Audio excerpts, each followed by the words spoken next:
Firm का समापन, dissolution of firm. ठीक है, अब हमने ये समझ लिया कि कोई व्यापार बंद हो जाता है, दुकान उड़ जाती है, तो चीज़ें बेच दी जाती हैं। जो हमारे पास असेट्स हैं उनको हम सेल करते हैं, जो लाइबिलिटीज़ हैं उनको निपटाते हैं। एंट्रीज अच्छे से सीख लेने के बाद, होप आपने अच्छे से सीख लिए हैं। पिछले वीडियो में हमने लेजर्स तैयार किए, आज के वीडियो में भी अपन लेजर बनाएंगे। ये बात तुम्हें सबसे पहले समझ आनी चाहिए कि अगर डिसॉल्यूशन का क्वेश्चन आया, फर्म का समापन हुआ, तो आपको 3 अकाउंट एक साथ बनाने हैं। और ये अकाउंट में आपके पास चॉइस नहीं है, आपको सीक्वेंस मेंटेन करना पड़ेगा। First you will prepare realisation account, ये सबसे पहले आपको खाता बनाना है।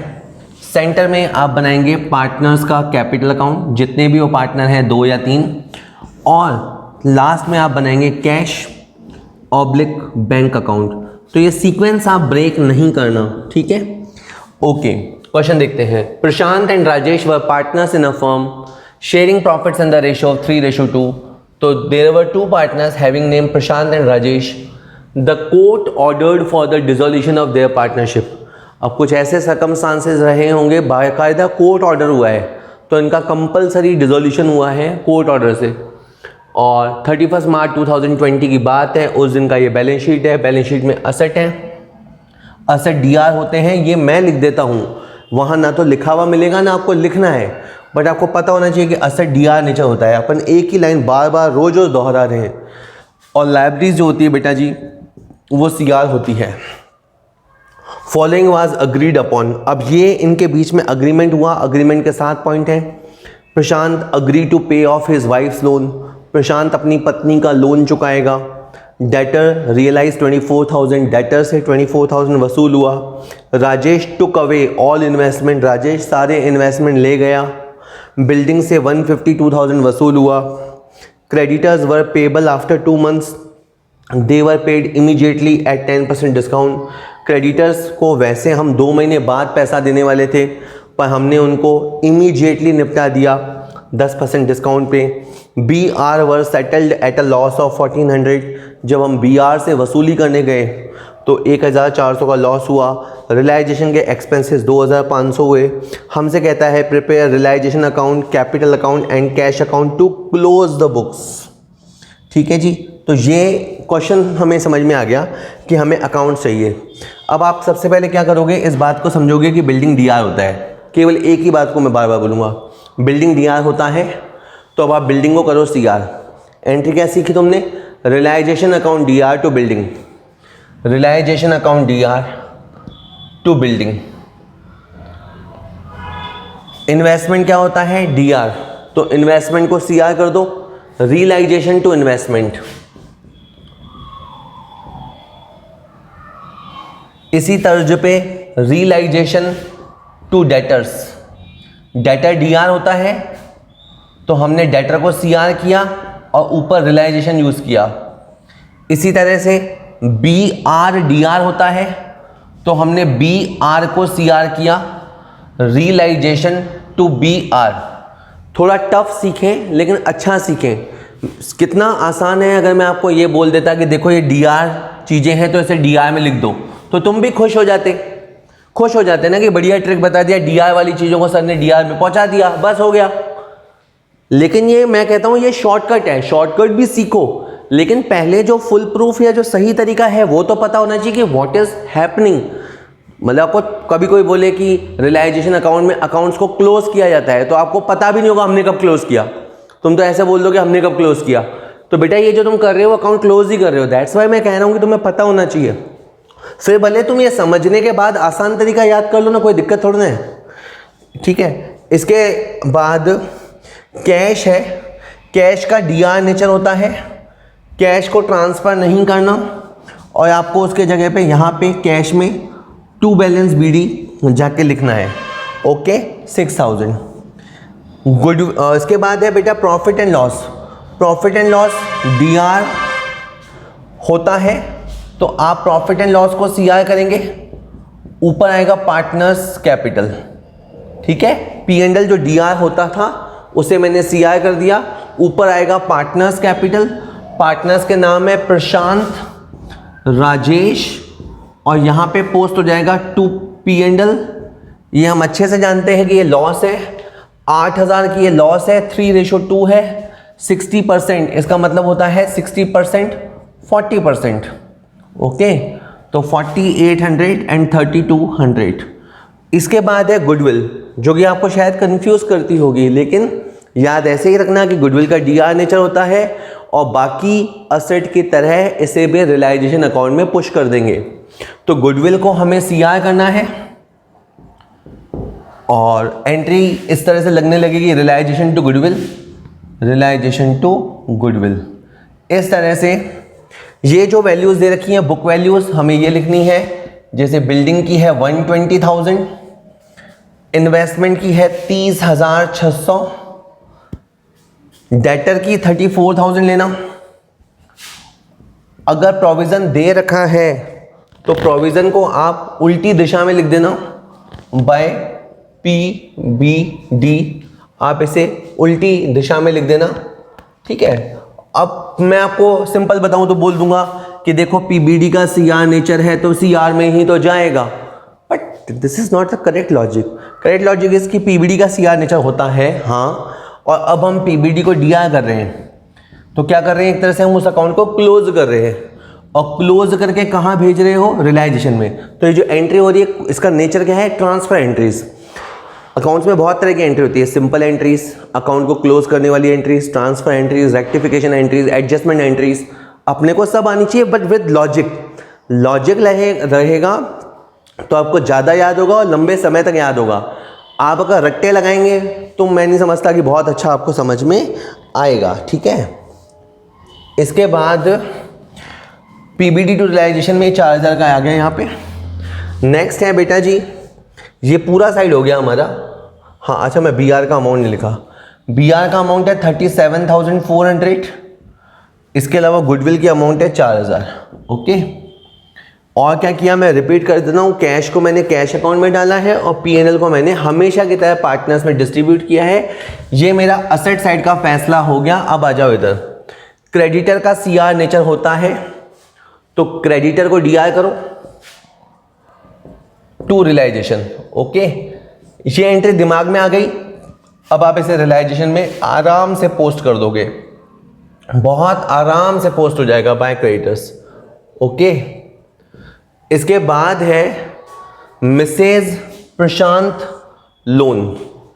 मिसेज प्रशांत लोन, पहले ये समझ लो कि हमारे पार्टनर्स के नाम क्या हैं, प्रशांत और राजेश। तो ये है प्रशांत की मिसेज यानी हमारी भाभी जी। तो ये भाभी जी को भी आप आउटसाइडर ही मानो, बाहर वाली ही मानो, और इसे आप इसी तरह से ट्रांसफर कर दो, जैसे मिसेज P लोन DR, जो क्रेडिट था उसे DR किया टू रियलाइजेशन, तो ये भी भाभी जी यहाँ आ जाएंगी by Mrs P's loan, okay. Like any other liability, like any other external liability, इसे भी वही ट्रीट किया, ओके। अब ये आया इंपॉर्टेंट पॉइंट, राजेश लोन, यानी इसे रीड किया जाएगा पार्टनर्स लोन। पार्टनर्स लोन का आप पेमेंट करोगे, पेमेंट करने के लिए कैश आएगा नीचे और ऊपर आएगा राजेश लोन। कि सर इसे ट्रांसफ़र नहीं करते, नहीं, इसका हम डायरेक्ट पेमेंट करते हैं, ओके। ट्रांसफ़र करके भी पेमेंट कर सकते हैं बट हम डायरेक्ट करते हैं। राजेश लोन टू कैश, तो यहाँ कैश पे आ जाएगा बाय राजेश लोन, ठीक है, 24,000। वैसे सीक्वेंस वैसे ही होता है कि असेट से जो पैसा आएगा, असेट से जो पैसा आएगा वो पहले बाहर की लायबिलिटी को चुकाया जाएगा, फिर पार्टनर्स का लोन चुकाया जाएगा और लास्ट में पार्टनर्स कैपिटल चुकाया जाएगा। पर हमने एक तरह से पार्टनर्स लोन फटाफट पे कर दिया क्योंकि इन क्वेश्चनों में आपका सफिशिएंट पैसा होता है। इसके बाद है इन्वेस्टमेंट फ्लक्चुएशन फंड, ये भी बड़ा कंफ्यूज करता है। पहली बात तो ये कंफ्यूजन क्लियर करो कि इसका नेचर क्या है, इसका नेचर CR है। तो ये तो श्योर है कि इन्वेस्टमेंट फ्लक्चुएशन फंड DR होगा, कि सर ये तो हमें पता है। टू में अपने को रियलाइजेशन लिखना है, जहां पापा वहां उसका बेटा, कि सर क्या, अरे ये इन्वेस्टमेंट फ्लक्चुएशन फंड किस पे बेस्ड है, इन्वेस्टमेंट पे बेस्ड है ना। तो तुमने इन्वेस्टमेंट के साथ क्या किया, रियलाइजेशन अकाउंट में ना, तो इसके बेटे को भी भेज दो रियलाइजेशन अकाउंट में, जहां पापा वहां बेटा, ठीक है। तो रियलाइजेशन के अंदर आ जाएगा बाय इन्वेस्टमेंट फ्लक्चुएशन फंड। अगर आप डायरेक्ट इस वीडियो पे आ गए हैं तो प्लीज़ आप पहले पुराने वीडियोस देख के आइए, नहीं तो आपको चक्कर वक्कर आ जाएंगे। इसके अलावा आपको गिवन है capital of Prashant and Rajesh, तो आपको यहाँ पे जाना है कैपिटल अकाउंट में और जाके आराम से लिखना है बाय बैलेंस बीडी। इसी के साथ हमने आधा क्वेश्चन कर लिया है और आधा क्वेश्चन अभी तक सक्सेसफुली हो गया है। हमने जितने भी अकाउंट्स ट्रांसफ़र करने थे, ठिकाने लगाने थे, ठिकाने लगा लिए हैं। अब खेल हुआ शुरू। फॉलोइंग वाज अग्रीड अपॉन, इनके बीच में ये तय हुआ। पहला, प्रशांत अग्रीड टू पे ऑफ हिज वाइफ्स लोन। प्रशांत ने कहा कि वो उसकी मिसेज का लोन चुका देगा। अब ऐसा नहीं है कि आप अकाउंटेंट होने के नाते ये बात सुनोगे और अच्छा अरे वाह प्रशांत जी, क्लैपिंग आपके लिए, आप तो बहुत अच्छे आदमी हो, भाभी जी को आप ही लोन दे के निपटा देना। नहीं, आप यूँ इमेजिन कीजिए कि अगर हम उनका लोन चुकाते तो क्या होता।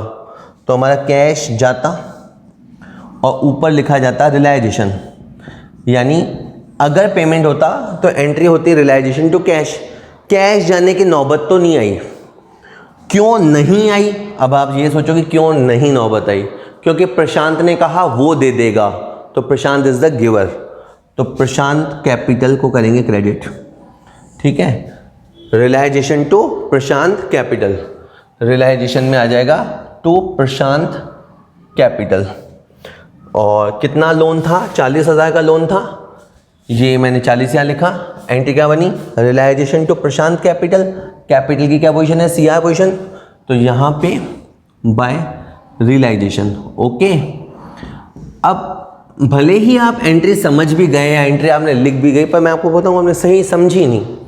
एक्चुअली पता है किस बात की एंट्री है कि एक तरह से प्रशांत ये कह रहा है कि मेरी मिसेज वाले लोन के पैसे भी मुझे दे दो। जैसे आप मुझे प्रशांत बोल रहा है कि जैसे आप मेरी कैपिटल देने वाले हो ना, ऐसे ही मेरी मिसेज वाले पैसे भी आप मुझे दे दो, मैं उसको निपटा दूंगा, आप तो मुझे वो पैसे दे दो। इसलिए वो पैसे मैंने उसके अकाउंट में जमा कर दिए। ठीक है, तो ये यूं करके बात होती है। ठीक है, जितना आप समझ पाओ। ठीक है बेटा, वैसे रियल बात मैंने बता दी है। आगे है डेटर से 24,000 वसूल हुआ। इसकी एंट्री कर लेते हैं cash to realisation, cash DR to realisation. और स्पेसिफिकली बोलूँ, जैसा बोला नहीं जाता बट बोलूँ, कैश को डीआर करना है, रियलाइजेशन को सीआर करना है। तो कैश के अंदर आ जाएगा टू रियलाइजेशन और रियलाइजेशन में आ जाएगा बाय कैश। ठीक है, और अभी अभी हमें डेटर से 24,000 मिला। ऐसे और भी असेट से मिलेगा, बार बार लिखने की जगह हमने इस तरह से लिख दिया। एक एंट्री स्किप करके मैं लिखता हूँ बिल्डिंग। बिल्डिंग से पैसा मिला है ना, तो क्या एंट्री होगी? कैश आया to realisation, cash to realisation. आप कैश का लोकेशन देखो क्या है? कैश डीआर में, तो कैश टू रियलाइजेशन। ठीक है, तो आपके पास ये रियलाइजेशन लिखा हुआ है, मैंने परमानेंट लिख दिया और यहाँ सेमीकोलन लगा दिया और 152,000 कैश टू रियलाइजेशन, और रियलाइजेशन के अंदर आ गया बाय कैश। तो अगर आप बार बार लिखने से बचना चाहते हो तो आप एक बार कॉमन इस तरह से लिख के भी कर सकते हो। ठीक है, चलो अब एक छठा पॉइंट भी कर लेते हैं ऐसे ही। B R were settled at a loss of 1400 रुपया, यानी जब बी आर थे वो थे 37,400 के। अब हम उनसे कलेक्शन करने गए तो हमें 1400 का लॉस हो गया। इन अदर वर्ड्स हमें 36,000 मिला, तो कैश आया। एंट्री क्या बनेगी? बिल्कुल लड्डू से एंट्री, कैश टू रियलाइजेशन। तो कैश में तो आएगा टू रियलाइजेशन, लिखा हुआ ही है परमानेंट, आपने केवल चीज का नाम लिख के अमाउंट कोट कर देना है। ठीक है, और रियलाइजेशन में बाय कैश। तो इस तरह से ये 3 एंट्रीज मैंने अभी अभी आपको बताई। बीच में कुछ छूट गया था मामला, वो ये था कि Rajesh took away all investment. Rajesh सारे के सारे इन्वेस्टमेंट ले गया। अब कोई बच्चा बोलता है सर मैं तो हिंदी मीडियम का, मुझे समझ नहीं आता। अब तो बता यार, 90% वीडियो में मैं हिंदी ही बोलता हूँ। अब भी आप बोलो नहीं समझ आता तो फिर मैं बड़ी दिक्कत है मेरे लिए। राजेश सारे इन्वेस्टमेंट ले गया। मैं तो कहता हूँ आप इन्वेस्टमेंट को सेल कर देते, बाकी एसेट की तरह आप इसे भी सेल कर देते, तो कैश डीआर टू रियलाइजेशन होता। लेकिन राजेश ले गया तो राजेश हो गया रिसीवर, तो आप कैश को रिप्लेस कर दो, कैश की जगह क्या लिख दो? राजेश। एंट्री हो गई Rajesh to realisation. Okay, Rajesh to realisation. Bracket में आप थोड़ा सा लिख दिया करो, इससे आपको भी पता रहेगा कि मैंने क्या लिखा है। 27,000 रुपये राजेश टू रियलाइजेशन, और रियलाइजेशन में आपको जाना है और यहाँ पे बाय राजेश लिख देना है। ओके 27,000। थोड़ा लेंदी क्वेश्चन लिया है, अब पिछली बार हमने आसान लिए थे, अब थोड़ा लेंदी क्वेश्चन लिया है। इसके अलावा है लिखा कि creditor was payable after 2 month. Creditor को पैसे हम 2 महीने बाद देने वाले थे, लेकिन हमने उनको 10% डिस्काउंट पे निपटा दिया। अब इसमें भी क्या है, कन्फ्यूज़न है, मैं आपको बताऊँ। जैसे आप शायद ऐसा सोच सकते हैं कि 80,000 का पेमेंट था और हमने 2 महीने बाद पेमेंट करना था और 10% डिस्काउंट है, तो हम कर दें शायद 10/100 और 2 महीने के लिए 2/12। तो आप गौर कीजिए कि यहाँ 10% के साथ ऐसा नहीं लिखा है 10% पर एनम। अगर जहाँ पे भी ये पर एनम लिखा होता है ना, तो वहाँ टाइम फैक्टर आता है। जहाँ पे भी पर एनम लिखा आता है वहाँ टाइम फैक्टर होता है। इसमें लिखा है 10% सीधा, मतलब इट्स लाइक 10% फ्लैट डिस्काउंट। जैसे आप कोई चीज़ परचेज करने जाते हो तो उसमें लिखा होता है 10%, कभी भी देना उसमें 10% पर एनम नहीं लिखा होता। जब आप कोई गुड्स खरीदने जाते हैं, कोई मर्चेंडाइज खरीदने जाते हैं, तो उस पर 10% फ्लैट लिखा होता है। तो 80,000 का सीधा 8,000 का डिस्काउंट है, 72,000 हमारा गया तो कैश नीचे, रियलाइजेशन ऊपर। आप बड़े आराम से एंट्री बोलेंगे रियलाइजेशन टू कैश, ऐसा आप लिखिए, ब्रैकेट में क्रेडिटर्स कोड कीजिए और 72,000 लिखो, बेधड़क 72,000। 2/12 करने की ज़रूरत नहीं है। रियलाइजेशन टू कैश, कैश में बाय रियलाइजेशन, ठीक है 72,000। ओके, इसके बाद रियलाइजेशन पे 2,500 का एक्सपेंस हुआ, तो इसकी एंट्री भी यही होगी, रियलाइजेशन टू कैश। वापस से आप टू कैश लिख दीजिए, ब्रैकेट में एक्सपेंसेस लिख दीजिए, 2,500 का एक्सपेंस हुआ। ओके, क्वेश्चन में जब आप सारा कर लो ना, तो आप एक बार लायबिलिटी साइड को देख लिया करो कि कोई लायबिलिटी छूट तो नहीं गया। जैसे क्रेडिटर्स था तो पेमेंट हो गया, भाभी जी थी पेमेंट हो गया, राजेश का पेमेंट हो गया, investment fluctuation fund is not an outside liability, उसका पेमेंट होना ही नहीं था, तो बात खत्म हो गई। मैंने असेट साइड की इतनी चिंता नहीं करी, क्योंकि जनरली रूल ये है कि कोई अगर लायबिलिटी रह गई, क्वेश्चन में नीचे रह गई, तो हम उतनी अमाउंट पे कर देते हैं। अगर मान लो क्वेश्चन में क्रेडिटर के बारे में नहीं लिखा हुआ होता तो मैं पूरा 80,000 क्रेडिटर को दे देता। असेट के बारे में हम ये मान लेते हैं कि लिखा है तो पैसा मिला होगा, नहीं लिखा है तो नहीं मिला होगा। तो असेट में हम इतनी चिंता नहीं करते। जैसे अब नीचे इसमें कहीं पे गुडविल के बारे में नहीं आया कि गुडविल से कितना मिला, तो हम मानेंगे नथिंग। हमें जिससे मिलना था, like building, investment, debtor, BR, इनसे मिलना था, मिल गया। और गुडविल के बारे में क्वेश्चन साइलेंट है तो नहीं मिला होगा तो नहीं एंट्री करेंगे।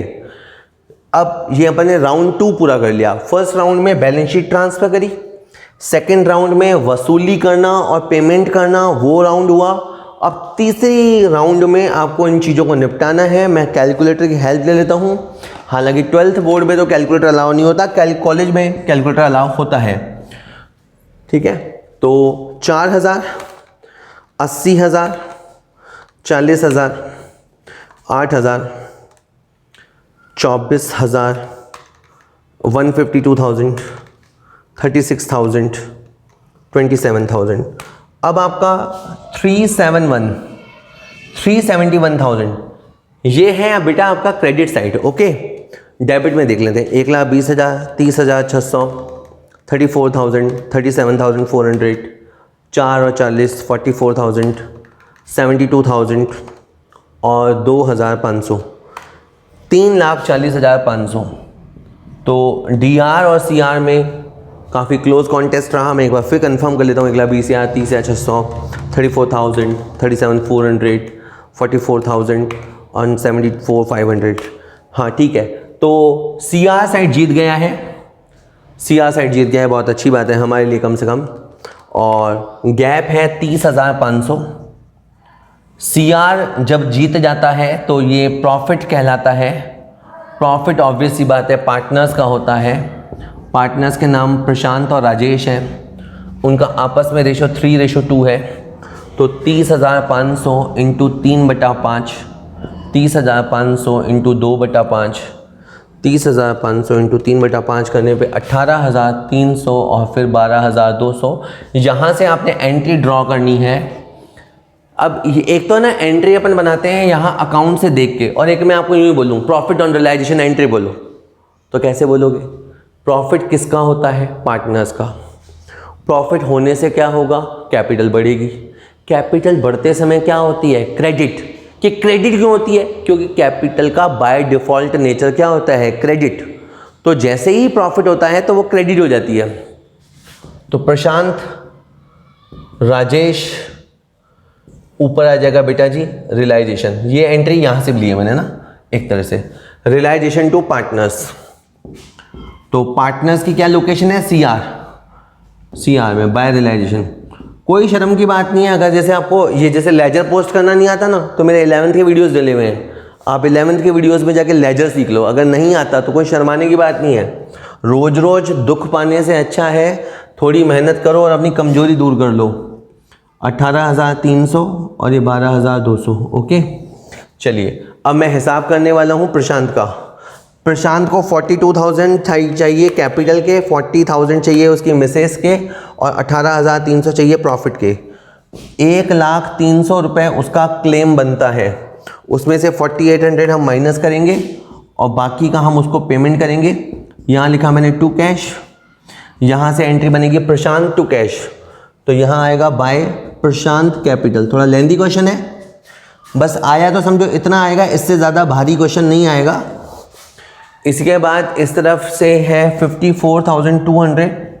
ओके, 54,200, इसमें से 3,200 गया और 27,000 गया।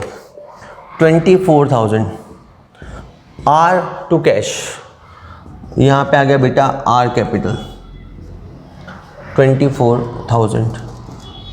ठीक है, अब हम प्रे कर रहे हैं कि दोनों साइड बराबर हो जाएं। अगर तुमने पूरा सही किया होगा, इनफैक्ट अभी मैंने सही किया होगा, तो ये बैठ भी जाएगा। और इधर का टोटल मेरा आ रहा है 2,18,000 और उधर देख लेते हैं 24,000, 72,000, 2,500, 95,500 और 24,000 मैच 2,18,000। तो ये कैश अकाउंट ऑटोमेटिक मैच होने का मतलब है कि हमने पूरा सही किया है। तो लेंदी क्वेश्चन था, पर हमेशा आप याद रखना, चाहे लेंदी क्वेश्चन हो चाहे लंबी जर्नी हो, स्मॉल स्टेप्स, छोटे छोटे स्टेप्स लीजिए, विश्वास कीजिए, पक्का कीजिए, करते जाइए, होता जाता है। मैं कर सकता हूँ, आप भी कर सकते हैं, और न मालूम पहले कितनों ने कर लिया है। हम तो एक सीखा हुआ ज्ञान ही सीख रहे हैं, जबकि इंसानी मादा क्या है कि इंसान चाहे तो जो चीज़ अभी तक नहीं देखी गई है, नहीं सोची गई है, वो कर सकता है। तो वो चीज़ चलो बात के लिए छोड़ देते हैं, अभी एटलीस्ट जो सीखा सिखाया ज्ञान है उतना तो तुम्हें आना ही चाहिए। हो गया।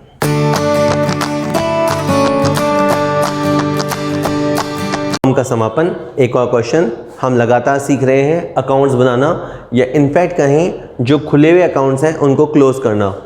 Question, following was the balance sheet of A B and C as at 31 March 2020। ये इनका अच्छा खासा बैलेंस शीट है। बैलेंस शीट में असेट है जिनका नेचर डीआर होता है, लायबिलिटीज है जिनका नेचर सीआर होता है। The firm was dissolved on the above date on the following terms. ये टर्म्स एंड कंडीशंस पे फर्म डिसॉल्व हो गई। Debtors realized rupees 28,000 and creditor and bill payable were paid at a discount of 10%. 10% सीधा discount है। तो debtor से वसूली हुई और क्रेडिटर और बीपी को निपटाते समय हमने 10% डिस्काउंट एंजॉय किया। Stock was taken over by C for 15,000 रुपये and furniture was sold to N for 12,000। N हमारा पार्टनर नहीं है, पार्टनर के नाम ABC हैं। तो स्टॉक सी ने ले लिया, वो समझ में आता है कि हमारे एक पार्टनर ने स्टॉक ले लिया, और बाकी फर्नीचर जो है वो हमने एन को बेचा है, तो पैसे लेकर ही बेचा होगा। कि कोई अगर कहे कि सर इसमें तो नाम आया है तो ये उधार होगा, तो अब आप समझो जब फर्म का समापन हो रहा है, दुकान बेच रहे हो, बिजनेस बेच रहे हो, तो उधार रख के क्या करोगे, या उधार बाद में कौन वसूलेगा? आप ले लो पैसे। लैंड एंड बिल्डिंग को 2,80,000 में बेचा गया। David loan was paid by a cheque for the same amount. यहाँ कोई डेविड का लोन है, वो भी चुकाया गया है चेक से।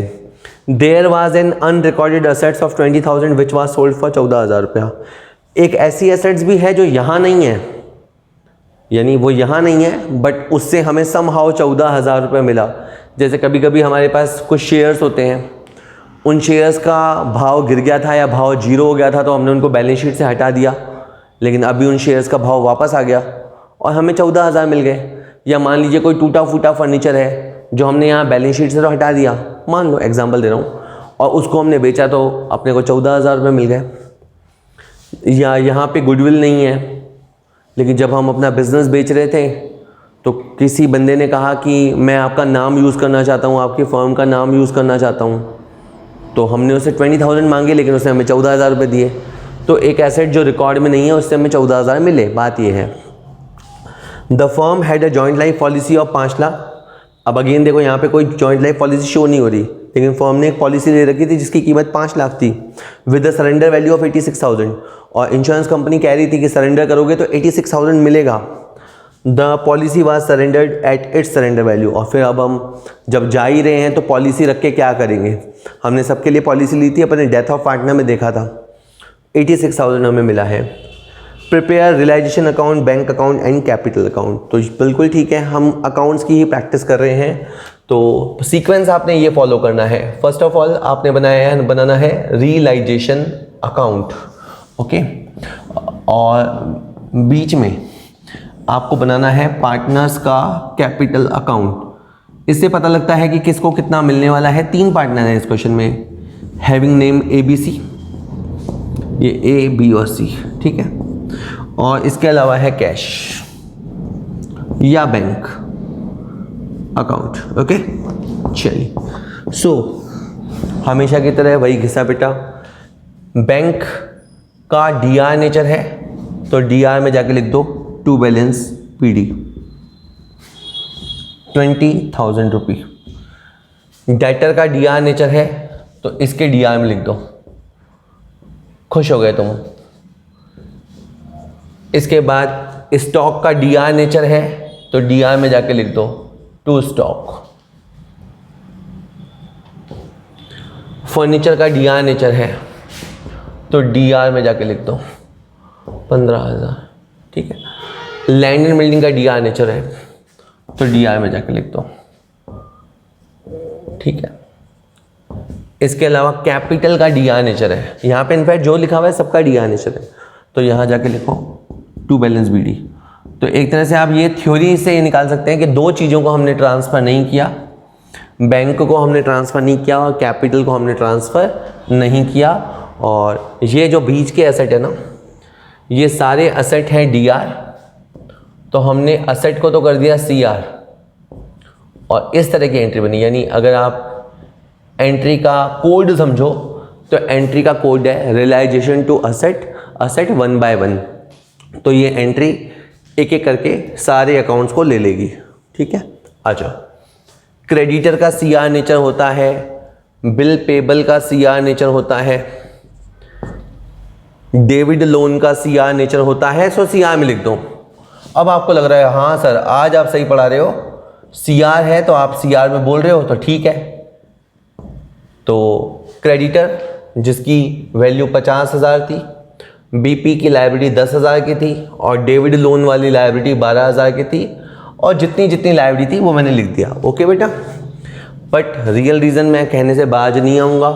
क्रेडिटर CR होता है और क्रेडिटर को हमने DR किया, टू रियलाइजेशन आया। इस एंट्री के पोस्ट होने की वजह से ये यहाँ पोस्ट हुआ है, ठीक है, इस एंट्री की वजह से वो वहाँ पोस्ट हुआ है। अच्छा, ये 20 लोन रह गया, आप इसका पैसा दे दो टू कैश कि सर इसके साथ ऐसा, इसको प्रिविलेज क्यों दे रहे हैं, इतना भाव क्यों दे रहे हैं। B हमारा पार्टनर है, आप इसका पेमेंट कर दो 20 लोन टू कैश।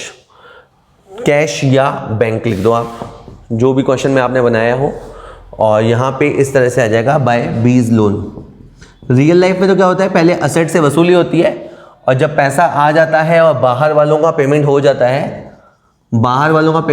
है, फिर पार्टनर्स का पेमेंट होता है। बट ठीक है, इस चैप्टर में मेन ये सीखना है हमें कि इसका ट्रांसफ़र नहीं करना, तो फिर इसको हाथों हाथ निपटा दो, ठीक है। Workman compensation reserve, workman compensation reserve का कौन सा नेचर होता है? CR नेचर होता है। वर्कमैन कॉम्पनसेशन रिजर्व टू करके नाम आ जाएगा ABC, workman compensation reserve to ABC।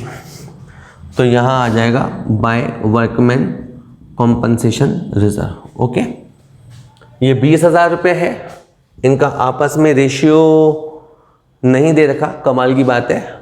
तो 20,000 को आप इक्वल बांट दो, 6 6 6 7 6 6 6 7 6 6 6 6, ठीक है। तो इस तरह से आप बड़े आराम से डिस्ट्रीब्यूट कर दीजिए। इसके बाद इतना हो गया, यानी मैंने कहा कि अपना पहला राउंड पूरा हो गया। अब फर्म का जब डिसोल्यूशन हुआ तो डेटर्स से पैसा मिला।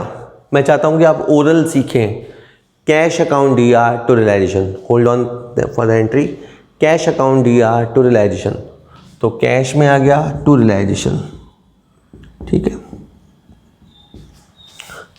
ये जो हम वर्ड सुनते हैं ना, मेहनत करो मेहनत करो, कहने से कुछ नहीं होता, मेहनत करने से कुछ होता है, ठीक है ना। आप मेहनत मेहनत मेहनत मेहनत जपेंगे, उससे कोई मतलब नहीं है। अनलेस आप मेहनत करेंगे तब रिजल्ट आएंगे।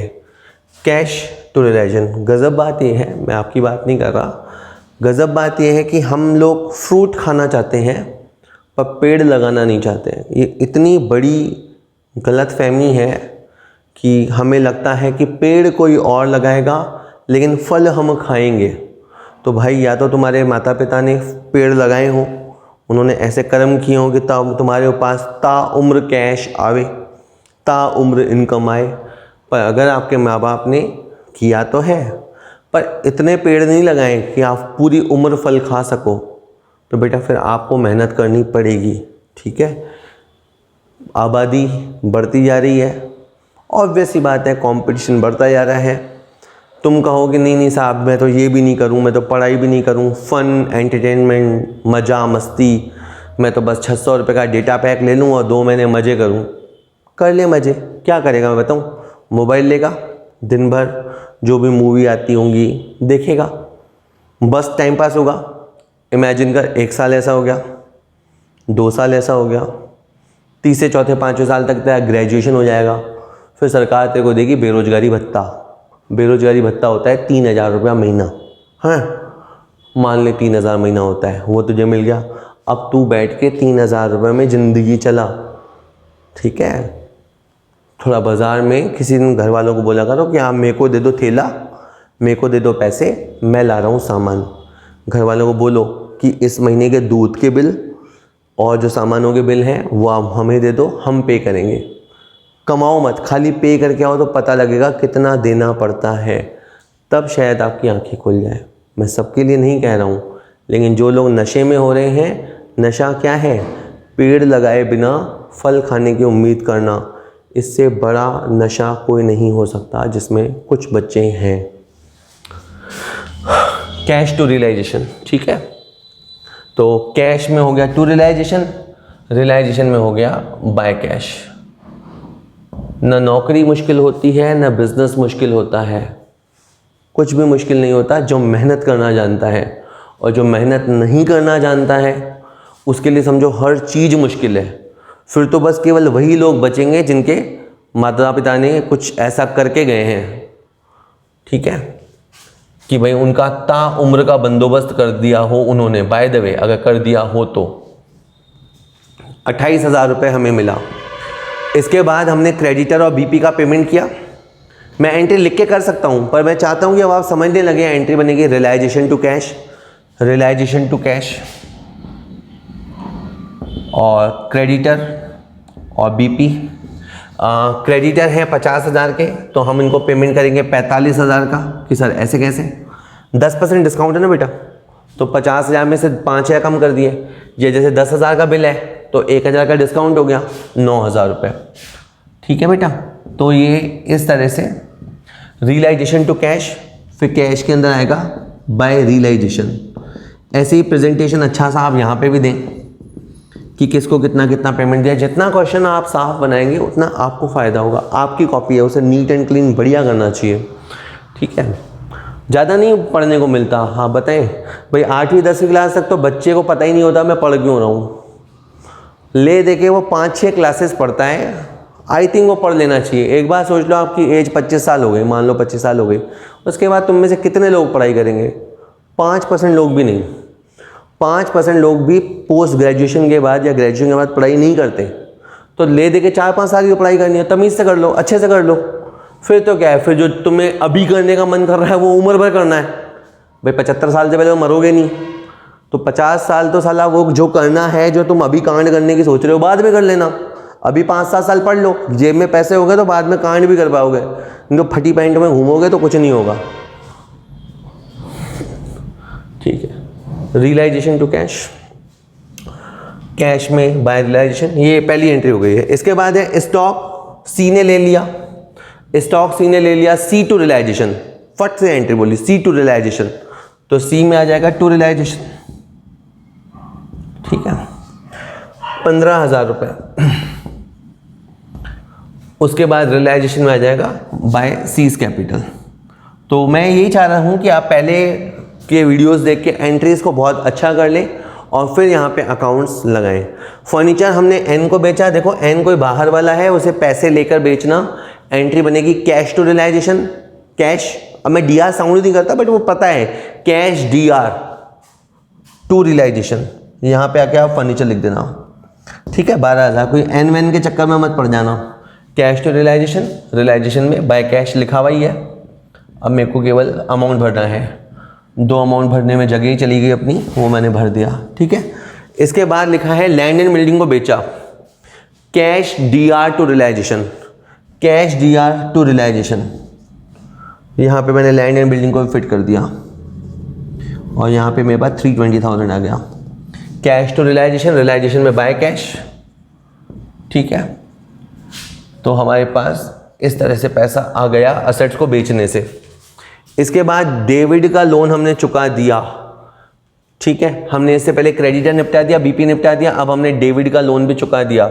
तो वैसे एंट्री होती है, कैश हमारा गया, ऊपर आता है डेविड लोन टू कैश, लेकिन हम लोन को कहाँ ट्रांसफर कर चुके हैं? रियलाइजेशन में ना, तो एंट्री हो जाएगी रियलाइजेशन टू कैश, ओके। तो रियलाइजेशन टू कैश, ये यहाँ पे आपने लिखा डेविड्स लोन, कुछ नहीं लिखा तो आप पूरे 12,000 दे दो ईमानदारी से। किसी के पैसे खा के क्या करोगे, तो पूरे पैसे दे दो, रियलाइजेशन टू कैश, ठीक है। यहाँ पे डिटेल आ जाएगी किस किस को हमने पैसा दिया, ओके। एक असेट थी जो हमारे रिकॉर्ड में नहीं थी, मैंने एग्जांपल दिए उसके, और उससे हमें 14,000 मिला। इट डजेंट मैटर कि वो 20,000 की थी या हम उसके बारे में 20,000 सोचते थे, हमारे को पैसा मिला है। Cash D R to realisation, बीच बीच में मैं एंट्री लिखता हूँ ताकि आपको याद आता रहे कि यही एंट्री मैं ओरल बोल बोल के पोस्ट कर रहा हूँ। कैश टू रियलाइजेशन, ब्रैकेट में लिख दूंगा अनरिकॉर्डेड असेट्स, और हमारे को 14,000 मिला। बस आप कंफ्यूज मत हो जाना, आपको 14,000 से एंट्री करनी है। कैश टू रियलाइजेशन, रियलाइजेशन के अंदर आ जाएगा बाय कैश, ठीक है।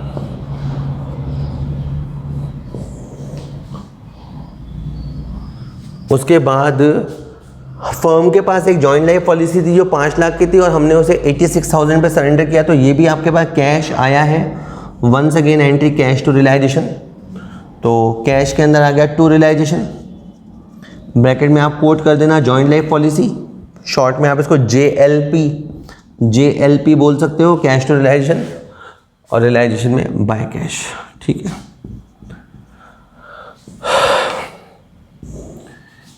मैंने एक चीज़ ऑब्जर्व की है कि शुरुआत में मेहनत करनी ही पड़ती है और बाद में हो सकता है कि मेहनत आपको ना करनी पड़े, बट एक बार किसी भी चीज़ पे पहुंचने के लिए आपको मेहनत करनी पड़ती है। अगर हम शुरू वाला जो स्टेप है वो नहीं लेंगे तो बाद वाला नहीं होगा। मतलब मैं बताऊँ, या आप शायद सोचते होंगे कि ये अमीर बंदा है, ये मज़े से बैठा है।